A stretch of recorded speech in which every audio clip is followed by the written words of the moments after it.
Hi, I'm Rob Shaw with Military Athlete, and I want to talk to you a little bit today about our general programming, how we approach things from a big macro level with the programming that we put together and designed for military and other tactical athletes.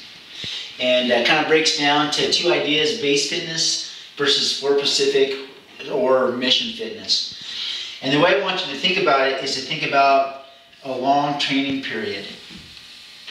So for example, let's say you're going to be getting deployed to Afghanistan on January 1st of 2013. In general, the closer you get to that deployment date, and this could be a deployment date to Afghanistan, this could be going to SFAS selection, going to Ranger School, going to BUD/S, Delta selection, whatever it is. This is kind of like the event or the sports season.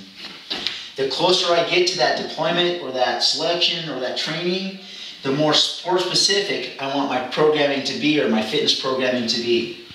So in general, we want you to get sport specific with your training, depending on what the deployment or what the event is, 4 to 12 weeks out.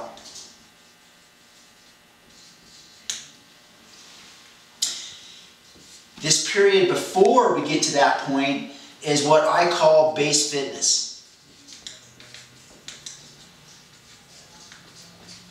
Now let me kind of just explain this. I've developed, the way I think about it is, something I call the fitness mountain.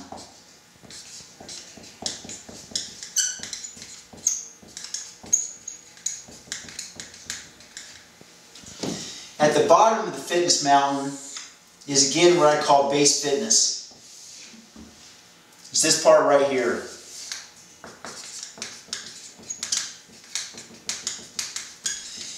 When you're on the website and you go to our operator sessions, those are our base fitness sessions. And there's 4 different components of base fitness sessions. There's strength, work capacity, stamina, and durability. 4 different components of base fitness that we want to develop into the athlete. Now for a military athlete, when I think about their base fitness, these are kind of the things I'm thinking about. First of all, a military athlete has to be able to carry some load. With your kit, with your weapon, with your ruck, whatever you're doing, you'll be carrying some load. And so one of the things we want to focus on with this training is what the Marines call the combat chassis.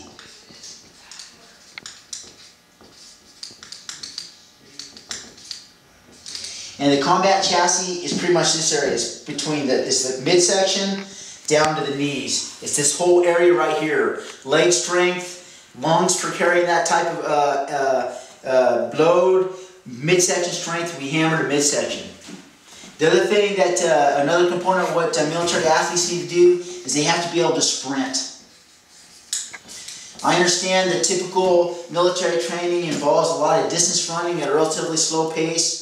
But the fact is, when things are most dangerous for military athletes, you're getting shot at, you need to be able to sprint and move fast. So we're looking at you be able to sprint and have a high work capacity. Another thing that we're training with base fitness is something I call stamina. Stamina is different than endurance. Stamina is the ability to go a super long day and get up the next day and not be so sore you have to go again.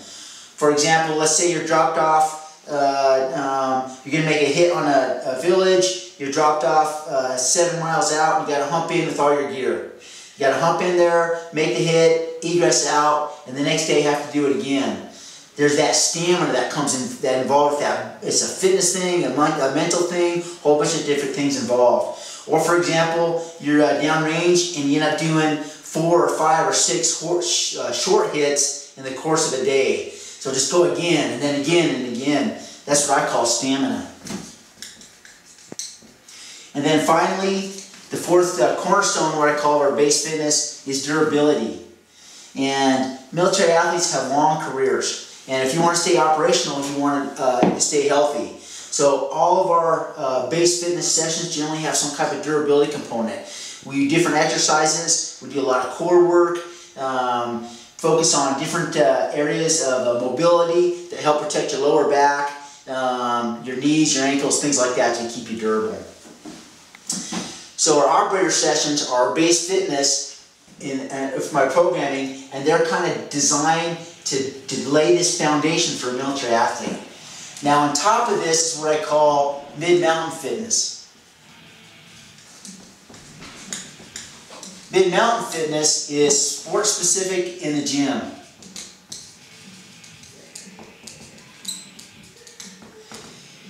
This mid-mountain fitness is where we drop out of the base fitness sessions, we drop out of the operator sessions, and we do sport specific training before the event. For example, I've sent, I'm sure, over 10,000 guys our Afghan pre-deployment training plan. And what I tell those guys to do is 6 weeks out, stop doing your general fitness and just do that Afghan plan. And the Afghan plan is specifically designed to get your legs and lungs ready to carry you up and down steep hills in Afghanistan. And so that's a specific type of training, and that's what I call mid-mountain fitness. It's sport specific. We want to specifically train you for an outside event, but it's the stuff that you do in the gym or an artificial environment. Other examples like this are the training plans we sell on the website, like the APFT plan, a plan for Ranger School, a plan for BUDS. So those plans are sport specific. You want to drop out of the operator sessions, 12, 4 to 6 weeks out, depending on how long the plan is, and do just that plan to get you specifically ready for that event. And then finally at the top is what I call summit fitness. Another way to think about this is technical practice.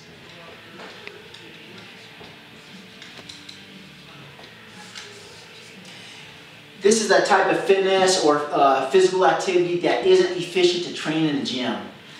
An example would be going to a CQB school, or going to jump school, or going to something like that where there's certain elements of that fitness that come in where it's just hard to train some of those in the gym, and the best way to get those is just actually doing the activity. What we want to do with our base fitness and then our mid-mountain fitness is get the athlete to this point when they go out to do that activity, whatever it is, so that their fitness doesn't hamper them. In other words, they go to CQB school, but they're so unfit that the second or third day in, they can barely run around and lunge and stuff because they're tired. All of a sudden, they're overly fatigued. So all of a sudden, they can't learn the shooting skills and the tactical skills they need to be learning in the school. Their fitness is getting in the way. So anyway, just a step back, this is kind of how we kind of approach all the fitness for military athletes. We want to do this base fitness at the beginning, and for the military, militaryathlete.com, it's our operator sessions.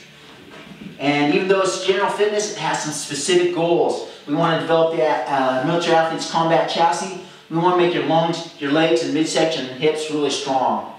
We want to make you to be able to sprint and carry load. And then finally, we want to work on your stamina and durability. And then as we get closer to the event, I want you to drop out of operator sessions and do sport-specific training specifically for that event you're going to. It can be as simple as the APFT. It can be as long as delta selection.